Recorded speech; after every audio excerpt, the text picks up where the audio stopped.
잘 지내고 계십니까? 힘을 내시고 또 주의 은혜 가운데 여러분 자신을 잘 지키시고 또 평안하시기를 바랍니다. 기도하겠습니다. 하나님 은혜를 감사합니다. 연약하기 그지없고 허망하기 짝이 없는 우리 인생들인데 그럼에도 불구하고 이 삶이 의미가 있고 복된 것임을 알고 하나님 우리의 삶을 의롭게 거룩하게 잘 살아낼 수 있도록 도와주시기를 원합니다. 하나님을 경외하는 사람으로서 어떻게 사는 것이 하나님을 경외하는 것인지 잘 깨닫게 하시고 하나님을 경외하는 믿음을 통해서 우리의 삶을 잘 살아내고 하나님 앞에 영광을 돌리게 하시기를 원합니다. 허망한 인생이지만 그 가운데서도 하나님의 위로가 넘치고 있음을 알고 하나님의 위로 가운데서 힘을 얻어 살게 도와주시기를 원합니다. 오늘의 강론에 은혜를 주시고 복 주시기를 바랍니다. 예수님의 이름으로 기도하옵나이다. 아멘. 오늘은 전도서 7장 1절부터 6절까지 본문으로 21번째 강론을 하도록 하겠습니다.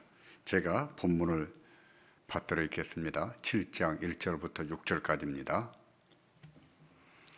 아름다운 이름이 보배로운 기름보다 나았고 죽는 날에 출생하는 날보다 나으며 초상집에 가는 것이 잔치집에 가는 것보다 나으니 모든 사람의 결국이 이와 같이 됨이라. 산자가 이것에 유심하리로다. 슬픔이 웃음보다 나음은 얼굴에 근심함으로 마음이 좋게 됨이니라. 지혜자의 마음은 초상집에 있으되 우매자의 마음은 연락하는 집에 있느니라. 사람이 지혜자의 책망을 듣는 것이 우매자의 노래를 듣는 것보다 나으니라. 우매자의 웃음소리는 손밑에서 가시나무에 타는 소리 같으니 이것도 헛되도다. 탐욕이 지혜자를 우매하게 하고 뇌물이 사람의 명체를 많게 하느니라. 아멘. 사람들의 살아가는 모습 한번 살펴보십시오. 어떤 사람은 재물이 있습니다. 남보다 많아서 부를 이뤘어요. 그것을 적절하게 잘 누리기도 합니다. 고생이 없는 것은 아니지만 그럼에도 기쁘게 재밌게 잘 사시는 분들이 계세요. 전도자는요, 그렇게 살 수 있다면 그것은 하나님으로부터 선물을 받은 것이다, 복을 받은 것이다 라고 말씀을 합니다. 어떻게 그렇게 살 수 있는가? 저 사람들은 하나님이 선물을 주셨다, 복을 주셨다 라고 말씀을 합니다. 그러면 그렇지 않은 사람이 있단 말입니까? 그렇죠. 어떤 사람은 재물이 있고 역시 부요가 있어요. 남다른 부가 있고 종기도 있습니다. 그런데 누릴 줄은 몰라요. 자신은 죽도록 고생하고 끼니를 건너뛰면서까지 안 쓰고 모으고 사는데 자기는 써보지를 못합니다. 다른 사람이 다 쓰고 살아요. 누리고 사는 것이죠. 이것은 큰 병폐입니다. 전도서는 병폐라고 해요. 전도자는 그런 사람이 있다면 그런 사람은 독한 병에 걸렸다라고 표현하고 있습니다. 독한 병에 걸렸다. 그리고 그런 사람은 왜 그렇게밖에 살지를 못하는가? 하나님이 누리게 하시는 복을 주지 않았기 때문이다 라고 말합니다. 재물은 주셨지만 누리는 복은 얻지 못했다는 거예요. 세상에 그런 일이 있다는 것은 그게 하나님이 만드신 이치라는 뜻이지요. 어떤 사람에게는 그런 선물을 주셨고 어떤 사람은 누리는 복을 주지 않으셨다. 그 주권이 하나님께 있다. 하나님이 그렇게 세상을 이치를 만드셨다는 것이죠. 맞아요. 세상에는 그런 이치가 있습니다. 하나님께서 세상에는 그런 일이 있도록 만드신 겁니다. 이렇게 말씀드리면 하나님이 너무하신 것이 아닌가라고 항변하는 분들이 있을지 모르겠습니다.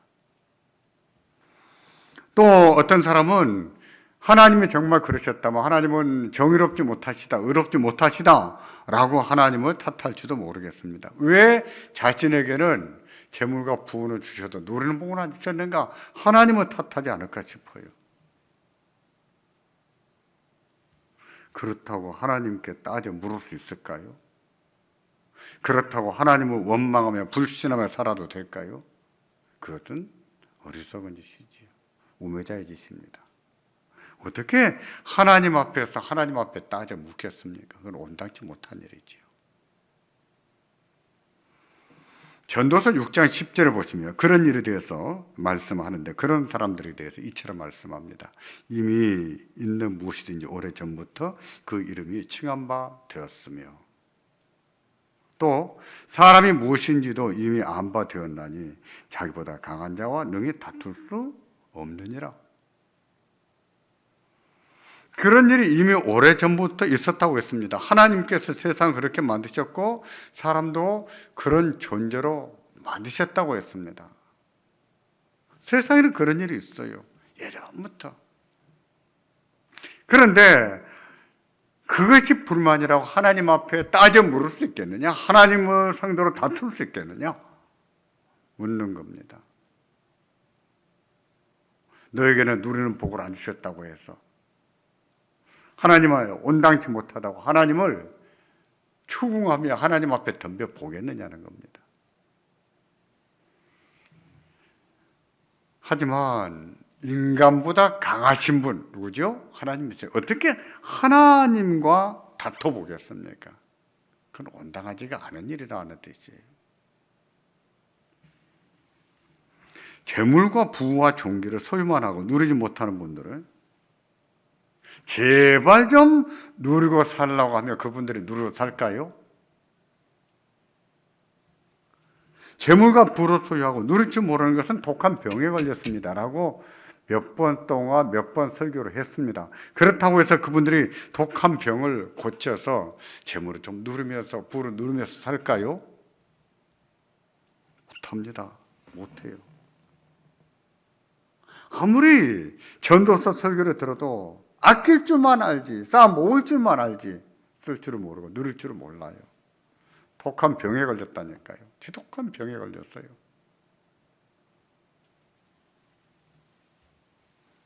왜 그런가? 그 사람은요, 그렇게 생겨 먹은 거예요. 그렇게 생겨 먹었습니다. 아무리 가르쳐 줘도, 아무리 설교를 해도 그때뿐이에요. 맞아. 왜 나는 나한테 쓰지를 못하지? 왜 나는 누리지 못하고 살지? 알아요. 깨달아요. 그런데도 못합니다. 그게 인간이에요. 근데 무슨 하나님을 탓하겠습니까? 누구로 탓해요?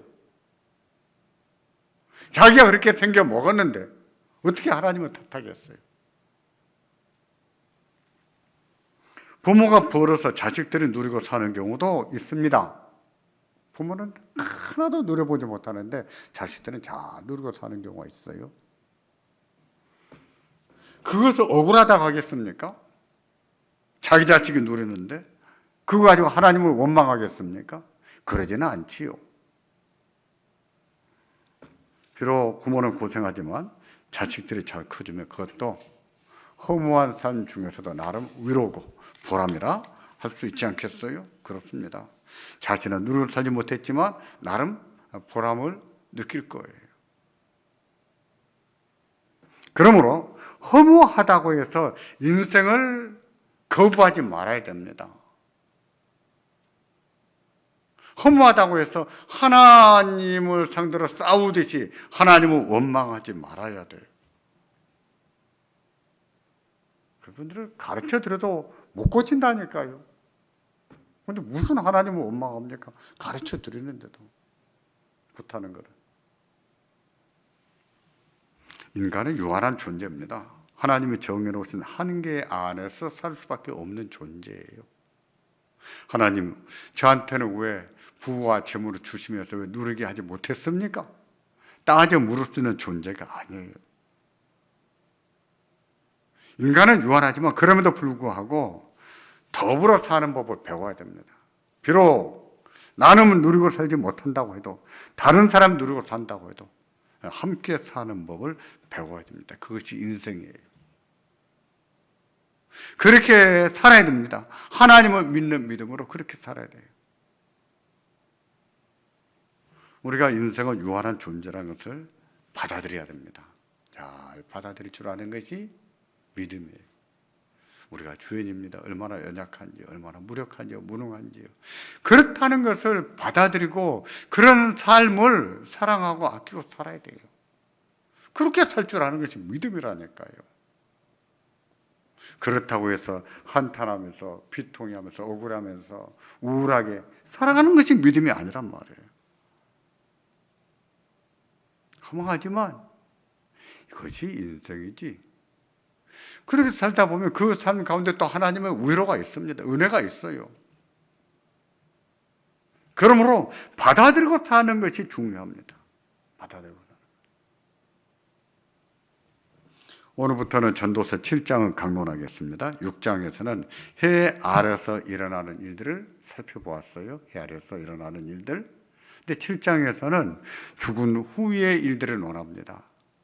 죽은 후의 일이라고 해서 천국의 일을 논하는 것이 아닙니다. 죽은 후에 이 세상에서 있을 일에 대해서 논합니다. 누구나 죽을 날이 있는데 죽을 날을 있다는 것을 안다면 어떻게 살아야 되는가? 이 문제를 논하는 거예요. 그래서 6장 12절을 보시면 이처럼 말씀합니다. 헛된 생명의 모든 날을 그림자같이 보내는 일평생에. 보시잖아요. 헛된 생명의 모든 날을 그림자같이 보내는 일평생에 사람에게 무엇이 낙인지 누가 알며 그 진 후에 해 아래서 무슨 일이 있을 것을 누가 능히 그에게 고하리요.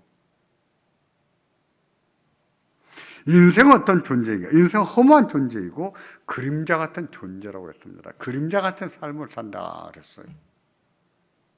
그림자는 언제 생기지요? 해가 또 있는 동안에만 생깁니다. 해가 사라지면 그림자도 사라지지요. 그림자 같은 인생을 산다는 말은 사라져갈 수밖에 없는 존재라는 거예요. 인생이 실체가 아니고 그림자라는 뜻이죠. 사라져 버릴 수밖에 없는 존재. 인생은 그런 존재입니다. 인생은 언제까지나 존재하는 것 같아도 아니에요. 그림자처럼 곧 사라질 존재. 그런 인생에게 무엇이 낙인지 누가 알겠느냐라고 물었습니다.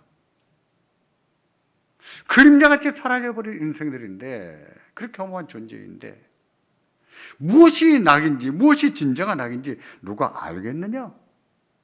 모른다 뜻이지. 그러면서 무엇이 진정한 낙인지 제대로 아는 사람이 없다고 말하는 겁니다. 누리고 살아야 한다고 했을 때 우선 떠오르는 것, 뭘 어떻게 하는 것이 누리는 것이라고 생각하십니까? 뭐가 떠오르십니까? 재물과 부를 누린다면 먼저 생각나는 것이 무엇이냐는 것인데 돈 쓰는 재미가 아닐까요?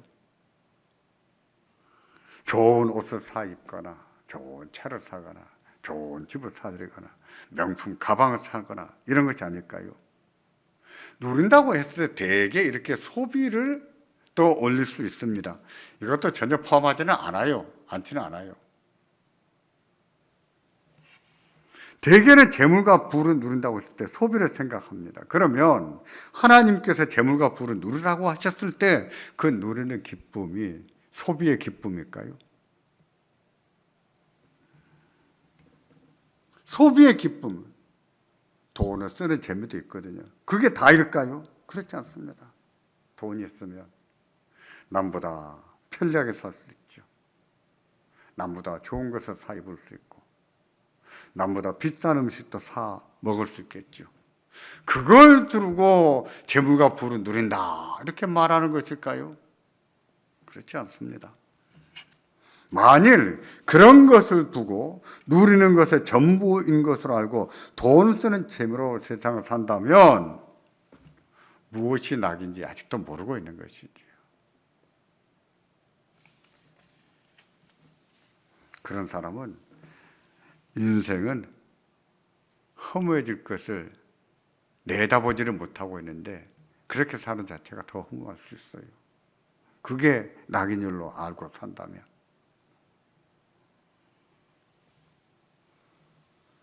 그 사람에게도 죽음이 찾아오거든요.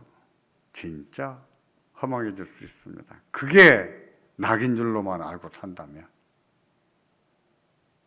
돈 쓰는 재미가 있지만 그것을 두고서 하나님이 누릴 줄을 알아야 된다라고 말씀하는 것은 아닙니다. 보십시오. 그래서 이 말씀이 이어서 6장 12절 하반절에 보시면 이처럼 말씀합니다.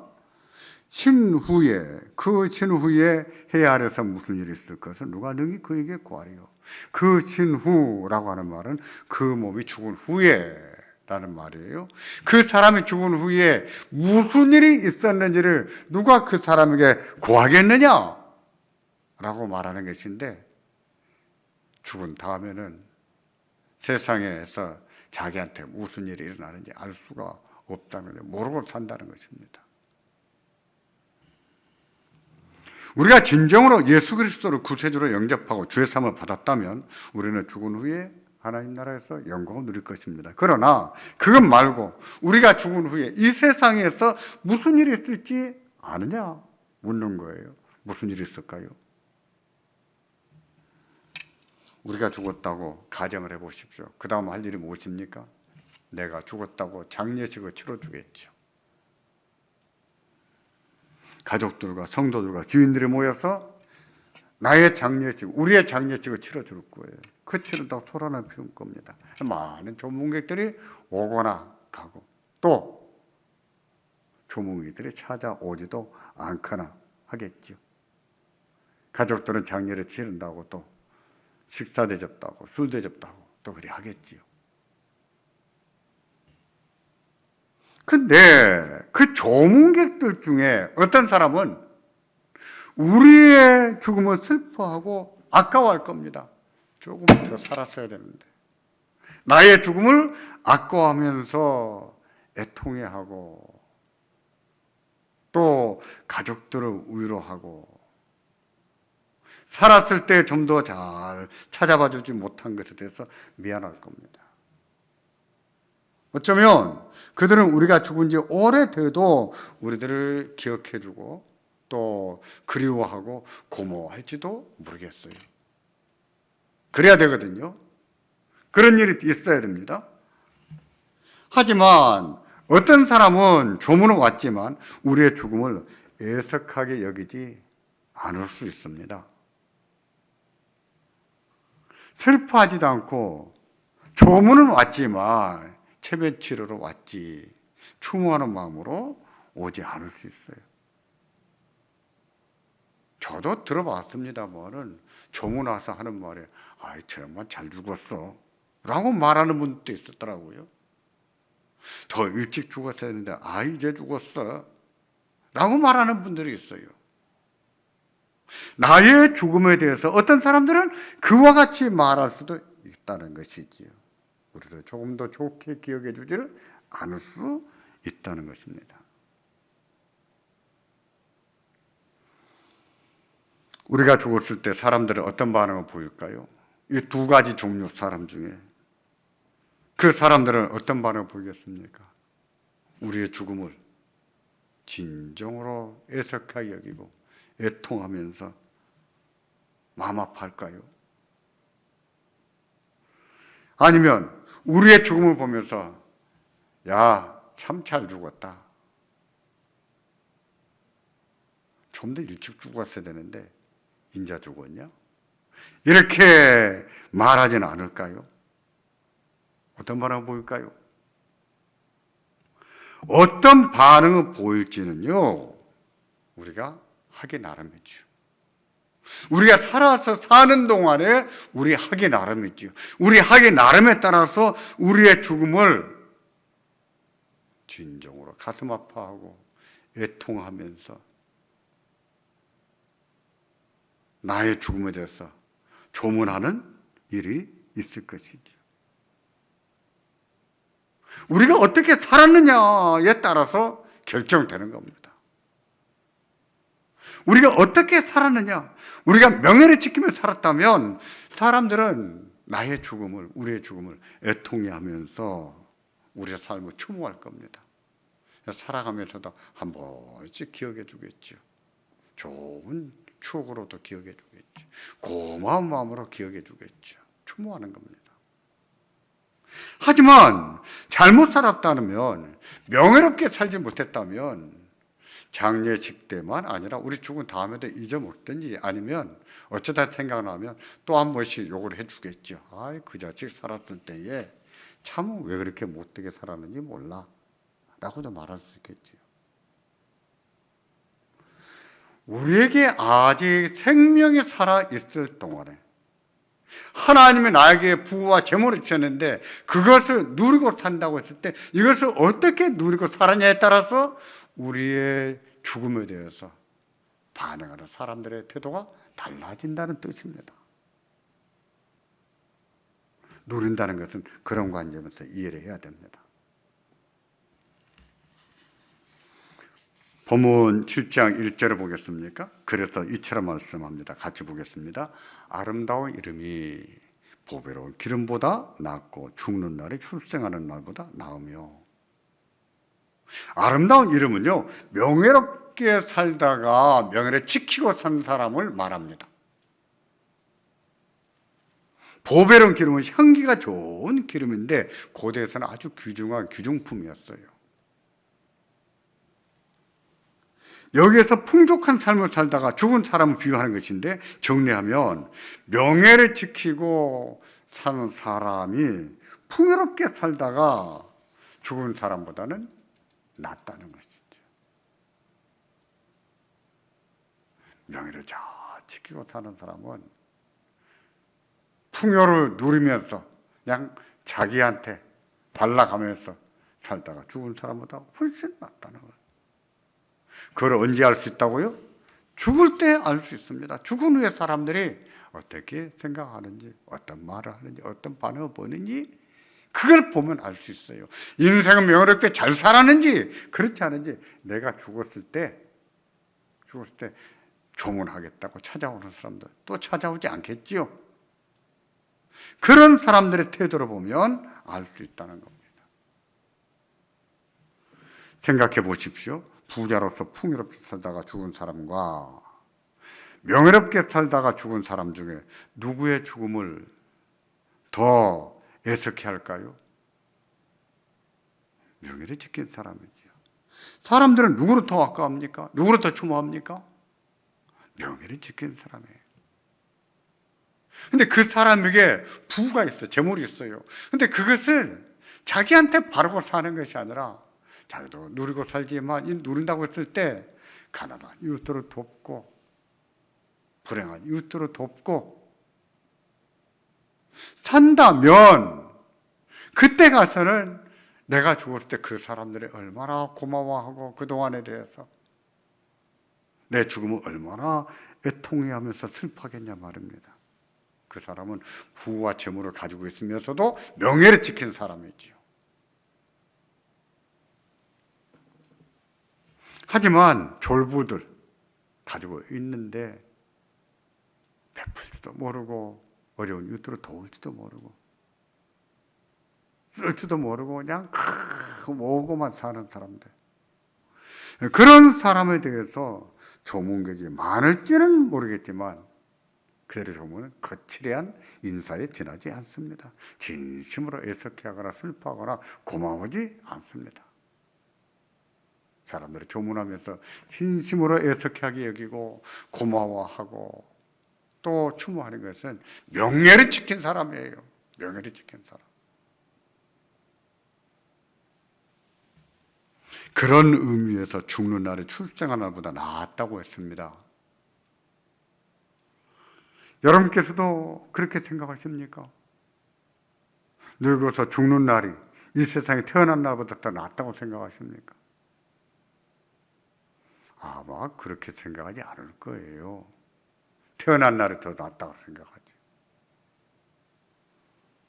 그럼에도 죽는 날이 더 낫다고 한 것은 모든 사람에게는 죽음이 찾아옵니다. 그걸 전제하는 거예요. 모든 사람에게 죽음이 찾아오는데 명예를 지킬 줄 알고 명예를 지키며 살아간 사람들, 명예를 지키다가 죽은 사람을 두고 하는 얘기입니다. 명예롭게 살다가 죽는 사람은 이 세상에 태어난 날보다 죽는 날이 더 아름답다는 거예요. 사람이 태어난 날이 더 좋지 죽는 날이 더 좋습니까? 근데 죽음은 피해갈 수가 없어요. 누구에게나 옵니다. 근데 명예를 지키고 사는 사람은 태어난 날보다 죽는 날이 더 낫다는 거예요. 더 영광스럽고 더 명예가 있다는 거예요. 그러니 사람이 어떻게 사느냐가 얼마나 중요합니까? 하나님 주신 부와 재물을 누리며 살 때 그 부와 재물을 가지고 하나님의 선하신 뜻을 이루면서 명예를 지키면서 사는 사람들은 얼마나 인생을 잘 사는 거예요. 그러고 보면 그날, 우리 죽은 그날, 그 장례식 때는요, 우리에 대해서 평가의 날입니다. 우리가 평가받는 날이에요. 어떻게 살았느냐?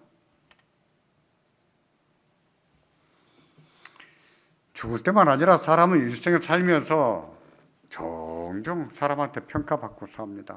존경을 받고 사는가 하면 사람들이 무시하고 살기도 하죠. 그래서 명예를 지키는 것이 중요하다는 거예요.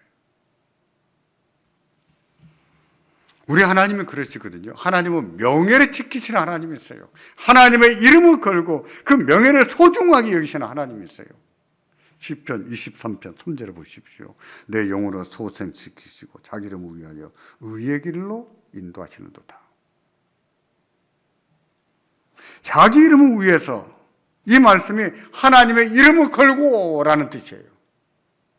하나님은 하나님의 이름을 걸고 우리의 영혼을 소생시켜 주시고 우리를 의의 길로 인도하신도다. 목자들이 있습니다. 어떤 목자한테 양을 맡기면 양들을 잘 키워줄 뿐만 아니라 양들도 새끼를 더 잘 낳고, 그래서 더 수를 늘려놓는 그런 목자가 있죠. 그런가 하면 어떤 목자에게 맡겨놓으면 양들이 자꾸 없어지는 거예요. 짐승들이 와서 잡아가도 수수방관입니다. 근데 명예를 지키는 목자는 어떻게 하겠습니까? 자기의 명예를 걸고 짐승들이 잡아가려 해도 지켜내겠죠. 양은 잘 돌보겠죠. 토실토실하게. 새끼도 잘 낳게 하겠죠. 번식을 지켜나가겠죠. 명예를 건다는 것은 그거예요. 하나님은 명예를 걸고 하나님의 이름을 걸고 우리들을 의의 길로 인도하신다 그랬습니다. 우리 하나님은 이처럼 명예를 소중하게 여기세요. 잠언 22장 1절을 보시겠습니까? 재물과 명예와 관련해서 이처럼 말씀합니다. 많은 재물보다 명예를 택할 것이요, 은이나 금보다 은총을 더욱 택할 것이니라. 이 말씀에서 명예와 은총은 동격인데 은총은 명예보다 더 큰 의미지요. 말 그대로 명예와 은총은 하나님의 은혜를 말하기도 하지만 호의와 아름다움을 말하기도 해요. 호의, 아름다움. 많은 재물보다 명예를 택하라고 해서 재물을 부정적으로 보는 것은 아닙니다. 사람들이 돈이라면 체면이고 신앙이고 양심이고 헌신짝처럼 팽개쳐 버리는데 명예를 지킬 줄 모르는 것이죠. 그러지 말라는 거예요. 돈을 조금 벌지 못한다고 해도 명예를 지키는 것이 더 중요하다는 뜻입니다. 그리스도인으로서의 명예, 한 인간으로서의 명예, 명예를 지키고 사는 것이 더 중요하다는 거예요. 은보다 금보다 은총을 더욱 택하라 이러지 않았습니까? 많은 돈을 벌지 못한다고도 명예를 지킬 줄 알아야 된다 하는 것입니다. 믿음 있는 사람은 그렇게 사는 거예요. 하나님을 경외하는 사람은 그렇게 사는 거예요. 돈보다 명예를 택할 줄 압니다. 명예를 지킬 줄 알아요. 하나님은 이렇게 명예를 중요하게 여기십니다. 그리고 하나님은 자녀들에게 명예를 지키며 살라고 하십니다. 돈보다 명예를 지키라 하십니다. 그것은 의롭게 사는 것이에요. 믿음으로 사는 것이고 하나님을 경외하는 것입니다. 그것은 인생을 잘 사는 거예요. 여러분, 돈보다 명예입니다. 돈보다 명예예요. 돈 앞에서 그까지 명예가 무슨 필요가 있냐? 그렇게 말하지 마세요. 어리석은 자, 미련한 자예요.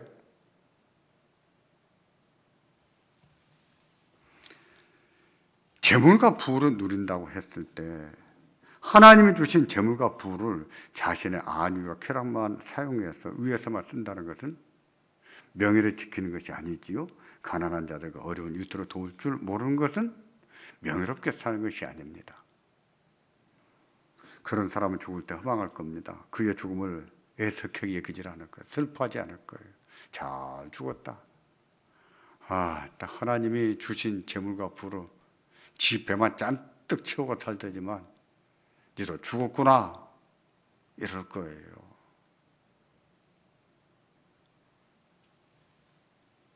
죽음은 모든 것을 끝장내버립니다. 모든 것을 허무하게 만들어버립니다. 그 죽음이 달려오고 있어요.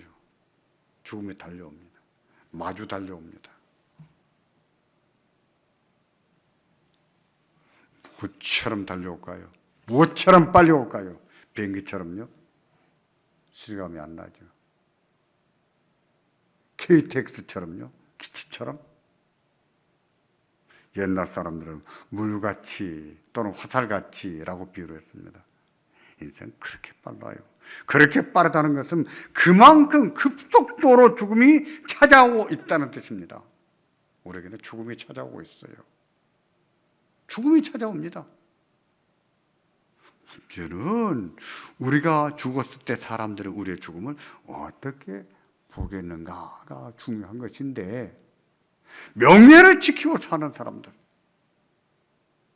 그런 사람은 죽음이 찾아온다는 것을 알면 알수록 아름다운 이름을 취합니다.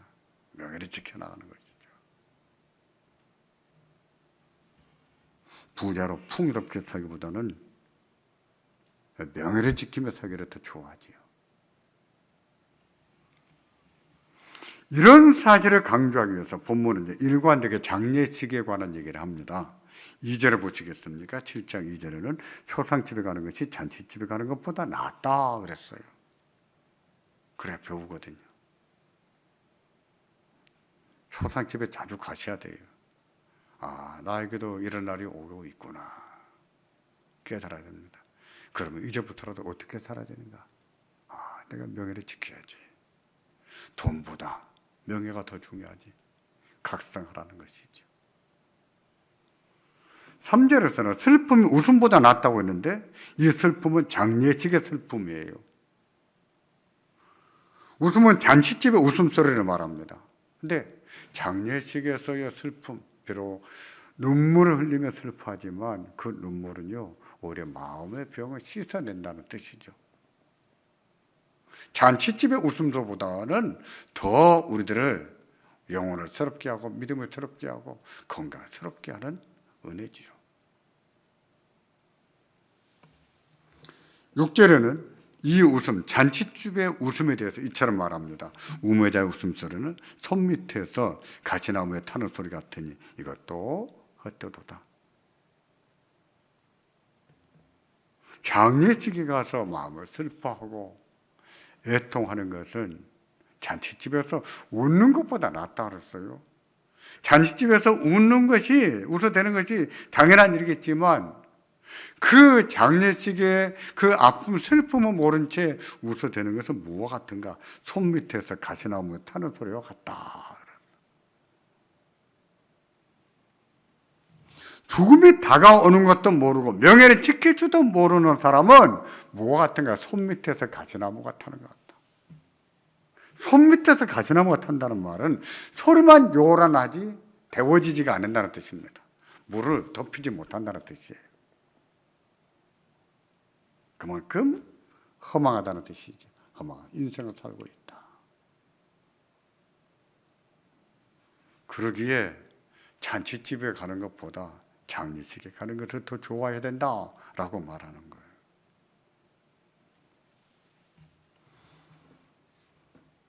(7장 4절을) 보시겠습니까? 지혜자의 마음은 초상집에 있으되 우매자의 마음은 연락하는 집, 잔치집에 있다 그랬습니다. 이 말의 의미는 무엇입니까? 죽음을 묵상하라는 것이지요. 죽음이 다가오고 있다는 것을 알고 어떻게 살 것인가를 잘 판단하라는 것이지요. 명예를 지키며 살라는 뜻입니다. 그런 죽음이 다가오고 있으므로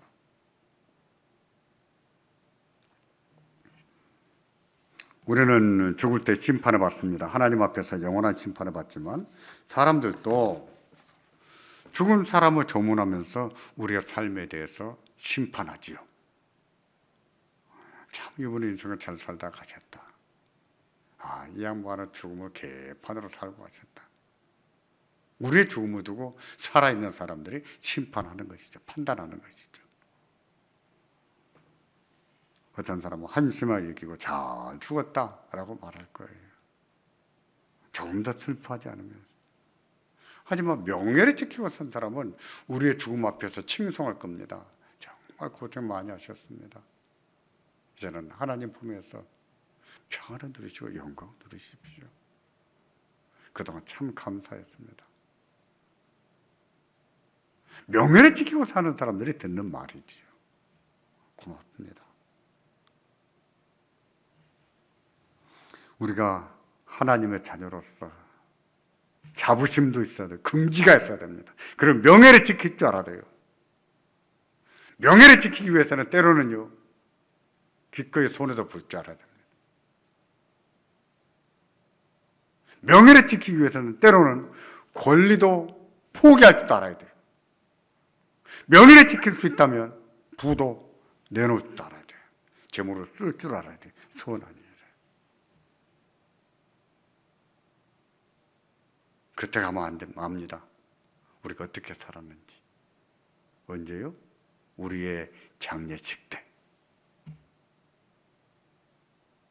그날에 칭송을 받을 수 있는 우리가 되기를 바랍니다. 기도하겠습니다. 하나님, 누구에게나 죽음이 득달같이 달려들고 있는 것을 알게 하시고, 하나님, 그날이 오기 전에 우리의 삶을 잘 살게 도와주시기를 원합니다. 하나님이 주신 부와 재물, 그것으로 잘 누리게 하시되, 하나님 가난한 자들 도울 줄 알게 하시고, 하나님 명예를 지키며 쓸 줄 아는 저희가 되게 하시기를 원합니다. 그뿐만 아니라 우리에게는 부와 재물이 없다고 해도 부와 재물을 쌓는 것보다도 명예를 지키는 것이 더 중요한 것을 또한 알게 하시기를 원합니다. 주여, 저희를 긍휼히 여겨 주시옵소서. 예수님의 이름으로 기도하옵나이다. 아멘.